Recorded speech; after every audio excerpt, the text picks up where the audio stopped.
Pemirsa, khususnya mahasiswa Universitas Terbuka, selamat berjumpa dalam program perkuliahan Universitas Terbuka.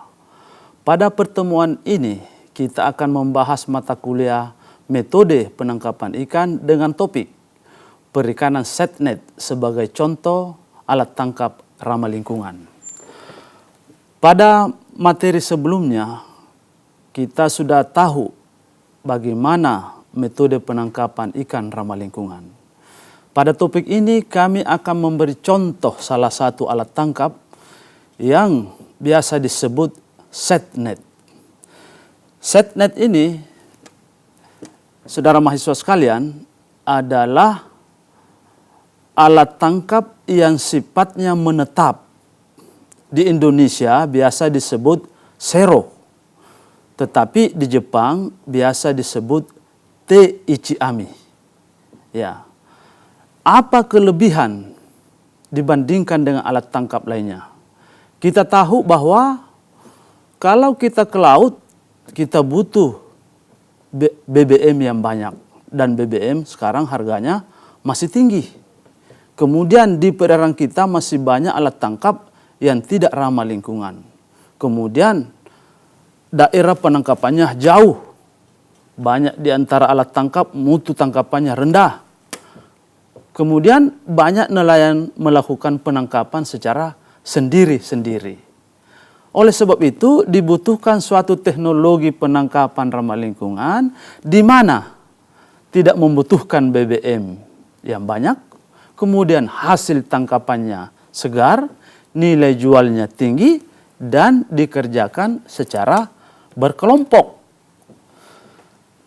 Para pemirsa, di negara-negara lain seperti Thailand sudah dikembangkan alat ini. Dan secara teknologi modern itu sudah dilakukan di Jepang, tempat berkembangnya alat tangkap ini.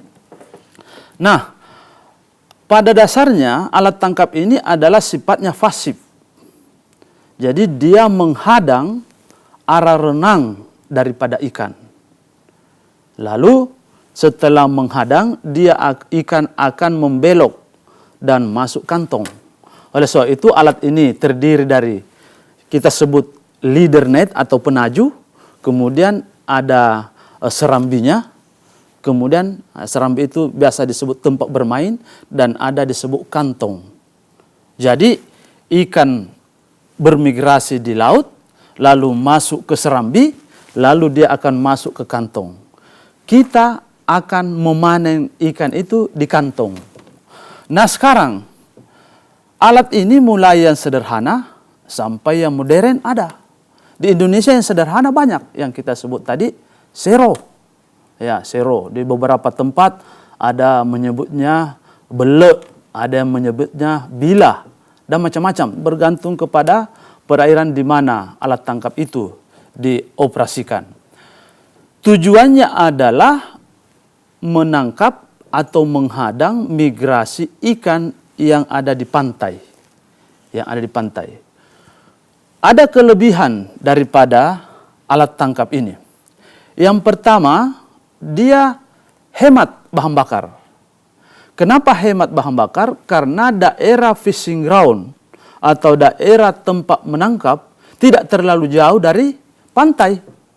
Ya, sehingga ya tidak membutuhkan bahan bakar yang banyak. Yang kedua, ada kepastian waktu di dalam memanen ikan. Karena udah jelas kok tempatnya, tinggal pergi panen aja. Ya.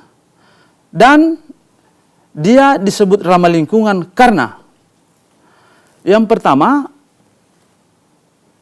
mata jaring itu bisa kita atur. Jadi misalnya kita mau menangkap yang besar, mata jaringnya harusnya lebih besar. Sehingga ikan-ikan kecil yang tidak menjadi tujuan penangkapan, dia lolos. Itu kita sebut ramah lingkungan.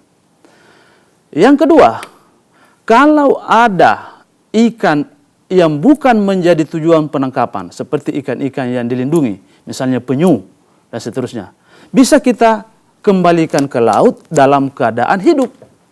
Karena ikan tersebut dia hanya berenang di bagian kantong, tidak mati. Yang ketiga, hasil tangkapannya kualitasnya bagus karena ikan yang tertangkap di situ masih dalam keadaan hidup. Sehingga orang membeli ikan hidup pun bisa. Dan ini yang terjadi di Jepang. Dia masih hidup, dia bawa ke pelabuhan, ikannya masih hidup. Orang membeli ikan yang hidup yang berasal dari set net. Ini yang kurang kita lakukan di Indonesia. Di samping itu, alat tangkap ini bisa pula menjadi objek wisata bahari. Jadi di samping dapat dari hasil tangkapan, juga bisa dapat dari wisata bahari. Misalnya ada orang yang pergi memancing di sekitar set net dan seterusnya, itu sangat berpotensi. Kemudian mengajak para nelayan bekerja secara berkelompok. Akhirnya kan banyak yang berkumpul di situ, tidak satu-satu. Nah, teknik pembagian hasil segala macam sudah ada tata caranya. Di Jepang sudah dilakukan itu dengan sangat baik. Nah, di Indonesia ini alat tangkap ini sudah pernah ditransfer yang kita sebut dengan transfer teknologi setnet. Itu dari Tokyo University of Marine Science and Technology Jepang melakukan transfer teknologi di Teluk Bone. Ya, Teluk Bone melalui sponsor dari JICA dan sekarang itu masih berlangsung dengan baik. Hanya saja ada kelemahan daripada alat tangkap ini. Alat tangkap ini harus dipasang benar-benar pada daerah jalur ikan. Kalau bukan jalur ikan, ini akan menjadi masalah. Ya, karena dia sifatnya pasif. Tidak seperti alat tangkap lain, dia memburu. Ini hanya tetap dan kalau ada lewat, baru masuk kantong. Persoalannya kalau tidak ada yang lewat. Nah, maka cara pertama di dalam menerapkan alat tangkap ini adalah harus tahu betul di mana merupakan alur ruaya ikan itu. Kalau itu sudah didapat, maka pekerjaan selanjutnya akan lebih mudah. Dan itu yang dilakukan di Jepang. Persoalannya adalah kalau di Jepang alur migrasi ikan itu diteliti bertahun-tahun. Sehingga ada kepastian bahwa di sini memang merupakan jalur ikan. Di Indonesia kadang-kadang kita meneliti sebentar sekali sehingga belum ketahui secara pas kita menentukan dan kadang-kadang bukan jalur ikan. Juga kadang-kadang tempat memasak itu memang kurang ikan, itu juga masalah. Jadi jangan pasang di tempat yang kurang ikan, harus benar-benar di tempat yang merupakan banyak ikan. Penaju itu di Jepang ada yang sampai kilometeran panjangnya, di Indonesia sampai ratusan meter saja. Tapi semakin panjang penajunya, berarti peluang untuk menghadang ikan kepada daerah luas juga semakin bagus. Sehingga jumlah ikan yang masuk ke kantong juga semakin besar. Jadi biasanya kantongnya yang diperbanyak. Ada kantong kiri, ada kantong kanan, dan seterusnya, dan seterusnya. Nah, tadi saya katakan ada transfer teknologi dari Jepang ke Indonesia dan itu merupakan kolaborasi dari Universitas Hasanuddin, JICA, pemerintah Bone, pemerintah Sulawesi Selatan, kemudian DKP pusat, itulah yang melakukan transfer dan sekarang ini Kementerian Kelautan melalui Balai Besar Perikanan Tangkap juga mentransfer di perairan Jeneponto dan sekarang juga masih berjalan dengan baik. Dan ini saya kira perlu kita kembangkan di Indonesia. Hanya memang ada tata cara, ada prosedur yang harus kita lalui sehingga alat tangkap ini bisa berjalan dengan baik. Yang pertama adalah di samping tadi keberadaan ruaya ikan, kita harus mengetahui faktor oceanografi. Misalnya arusnya tidak terlalu kencang atau gelombangnya tidak terlalu besar. Oleh sebab itu, daerah-daerah seperti teluk-teluk yang di Indonesia banyak sekali teluk-teluk di pulau-pulau itu adalah merupakan fishing ground yang bagus untuk pemasangan set net ini. Biasanya juga di daerah lingkungan yang kira-kira yang dari dangkal sampai ke bawah itu agak tidak curang sehingga pemasangannya juga alat tangkap ini semakin bagus. Kadang-kadang juga kita menemui daerah penangkapan yang bagus, tetapi sarana prasarana akses jalan ke sana itu tidak ada. Nah, ini juga masalah. maka memang di daerah itu harusnya ada infrastruktur, ya, pendaratan ikan dan seterusnya dan seterusnya. Kemudian di daerah itu merupakan dekat-dekat muara sungai atau merupakan daerah terumbu karang atau daerah mangrove atau daerah lamun, sehingga di depan fishing ground itu merupakan banyak unsur hara, sehingga tempat ikan berdatangan dan disitulah ikan bisa masuk ke dalam set net. Nah, bagaimana caranya di dalam implementasinya? Karena alat tangkap ini tidak bisa dikerja sendiri-sendiri. Dia harus berkelompok, biasanya 10 sampai 20 orang nelayan itu bekerja sama. Ya, jadi kita bagi strukturnya, ada yang bisa kita sebut pemilik atau punggawa, lalu ada sawi atau anggota dan seterusnya. Lalu dibuat sistem bagi hasilnya. Jadi sebenarnya ini adalah alat tangkap yang sifatnya pemberdayaan masyarakat. Ya, jadi pemberdayaan dalam kelompok, tidak satu-satu. Ya.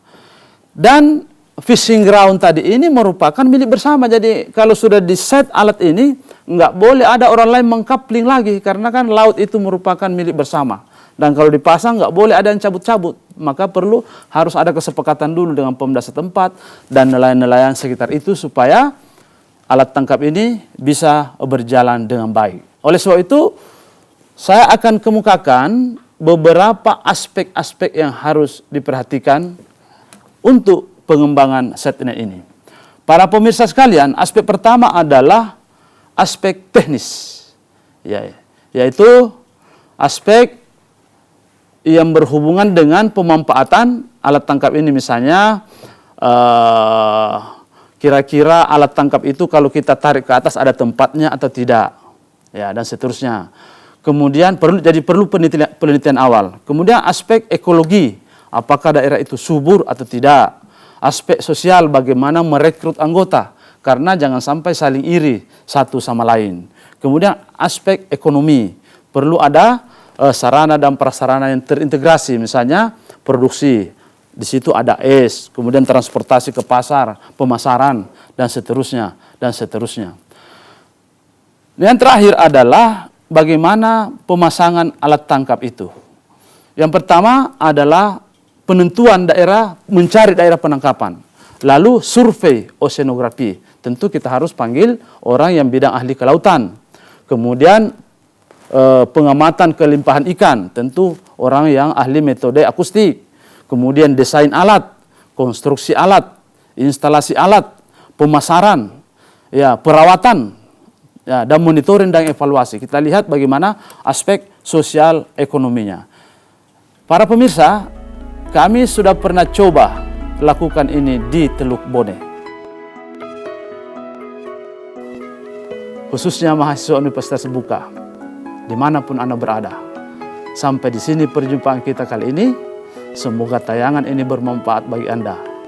Selamat belajar dan sukses selalu.